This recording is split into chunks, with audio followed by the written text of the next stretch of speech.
Madhubabu pension ଯୋଜନା ହିତାଧିକାରୀମାନଙ୍କର ଭତ୍ତା ବୃଦ୍ଧି ଏବଂ ସୁଭଦ୍ରା ଯୋଜନାରେ ଆବେଦନ କରିବା ପାଇଁ ଶେଷ ତାରିଖ 2025 ମସିହା ମାର୍ଚ୍ଚ ମାସ 31 ତାରିଖ। ରାଜ୍ୟ ମନ୍ତ୍ରିମଣ୍ଡଳର ଏକ ଗୁରୁତ୍ୱପୂର୍ଣ୍ଣ କ୍ୟାବିନେଟ୍ ମିଟିଂରେ ଏହି ପ୍ରସ୍ତାବ ଗୃହୀତ ହୋଇଅଛି। ଏ ସମ୍ପର୍କରେ ସୂଚନା ଦେଇ ରାଜ୍ୟ ମୁଖ୍ୟ ଶାସନ ସଚିବ ଶ୍ରୀ ମନୋଜ ଆହୁଜା ପ୍ରେସକୁ सूचना दे कहते जो मैंने डिसेबल्ड भिन्नक्षम अछंती और तार डिसेबिलिटी 80% रु अधिक अच्छी किंबा तांका एज 80 एज रु अधिक अच्छी लोगों का जो वृद्ध लोग अछंती तांका बयस 80 रु ऊपर अच्छी से माने का जो भत्ता अच्छी जो 1200 टंका थिला सेटा 3500 करा जाय छी। सुभद्रा योजना रे अच्छी जो मैंने अप्लाई करीबे मार्च 31 2025 पर्यंत से मैंने ए वर्ष रा भी टंका पाई पारिबे जेतु देरी रे करूचंती हमें जो किंतु से मैंने हकदार हेबे ए वर्ष रा भी जा तांको पाइबा कथा 10,000 टंका दुईटा इंस्टॉलमेंट से मैंने पाइबे। हाँ मैंने तापरे भी जदी अप्लाई करीबे जो अजंती तांका एप्लीकेशन प्रोसेस होबो से मैंने ए वर्ष रा भी पाइबे। सरकार चाहउचंती के कई वंचित जेंती होबोनी जो मैंने हकदार अछंती से मैंने ए योजना रो लाभ पाइबे।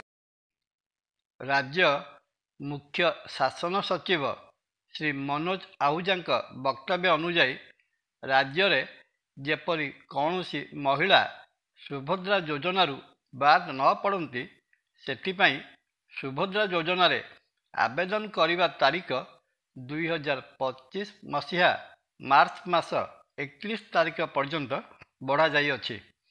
जेकोसी महिला हिताधिकारी जदि से सुभद्रा योजना रे आवेदन करि नाहंती बा प्रथम किस्ती टंका पाई नाहंती तेबे मार्च मास 31 तारीख मध्यरे ऑनलाइन रे अप्लाई कले तांकु 2024-25 मसीहार दुईटी जाक किस्ती प्रदान करा जिवो। मधुबाबू पेंशन योजना हिताधिकारी मानकु दिया जाउथिबा भत्ता संपर्क में सूचना देवाकू जाई राज्य मुख्य शासन सचिव श्री मनोज आहूजा आउरी कहले वर्तमान 80 वर्ष किंबा ताठारु ऊर्ध्व बयसर व्यक्ति को दिया जाउथिबा 1200 टंका चलित मास ठारु वृद्धि करा जाई मासकु 3500 टंका प्रदान करा जिवो। एही वर्धित टंका चलित मास ठारु प्रदान करा जिवो। सेहीपरि 80% किंबा ताठारु अधिक भिन्नक्षम थिबा व्यक्ति को मासकु 3500 टंका लेखाए भत्ता प्रदान करा जिवो। एठारे उल्लेखयोग्य जे गत 2024 साधारण निर्वाचन पूर्वरु बीजेपी दल तार निर्वाचन इस्ताहार रे घोषणा करितला बीजेपी दल निर्वाचन रे विजय लाभ कले राज्य रे प्रति महिला को 50,000 टंका प्रदान करिवो। सेहीपरि मधुबाबू पेंशन योजना रे राज्यर 60 वर्ष बयसरु ऊर्ध्व वयस्क नागरिक माने पाउथिबा मासिक भत्ता 1,000 टंकारु 3,000 टंका को एवं 80 वर्ष वयस्क किंबा ताठारु ऊर्ध्व वयस व्यक्ति पाउथिबा मासिक 1,200 टंका भत्ता 3,500 टंका को वृद्धि करा जिवो। एहा छड़ा भिन्नक्षम माने पाउथिबा मासिक भत्ता मध्य सेही अनुपात रे वृद्धि करा जिवो।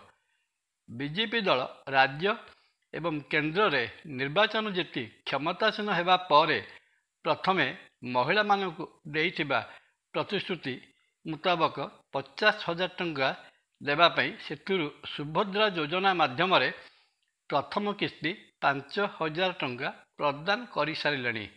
गोटे वर्षरे दुईटी किस्ती प्रदान करी 5 वर्षरे 10टी किस्ती रे मोट 50,000 टंका प्रदान करा जिबा पई स्थिरीकृत होइअछि। सेहीपरि मधुबाबू पेंशन योजना रे 80 वर्ष वयस्क नागरिक और 80% ऊर्ध्व भिन्नक्षम मानकु चलित 2025 जानुआरी मास ठारु मासिक 3,500 टंका लेखाए प्रदान करा जिवो बोली घोषणा करी बीजेपी सरकार तथा मुख्यमंत्री श्री मोहन माझी ओडिशा जनसाधारणकर विश्वास भाजन होइचंती। किंतु 60 ବର୍ଷରୁ 80 ବର୍ଷ ଯେଉଁ ବୟସ୍କ ନାଗରିକମାନଙ୍କୁ ମାସିକ 1000 ଟଙ୍କା ପରିବର୍ତ୍ତେ 3000 ଟଙ୍କା ପ୍ରଦାନ କରିବ ବୋଲି ବିଜେପି ଦଳ ନିର୍ବାଚନ ବେଳେ ଘୋଷଣା କରିଥିଲା। ଏହି କ୍ୟାବିନେଟ୍ ମିଟିଂରେ ହେଉ ଅଥବା ସରକାରଙ୍କ ତରଫରୁ ହେଉ ଏପର୍ଯ୍ୟନ୍ତ ସେ ବାବଦରେ କିଛି ଘୋଷଣା ନ ହେବା 60ରୁ 80 ବର୍ଷ ବୟସ୍କ ଭିତରେ ଭତ୍ତା ପାଉଥିବା ବୟସ୍କ ନାଗରିକମାନଙ୍କ ମଧ୍ୟରେ ଘୋର ନୈରାଶ୍ୟ ଭାବ ପ୍ରକାଶ ପାଇଛି।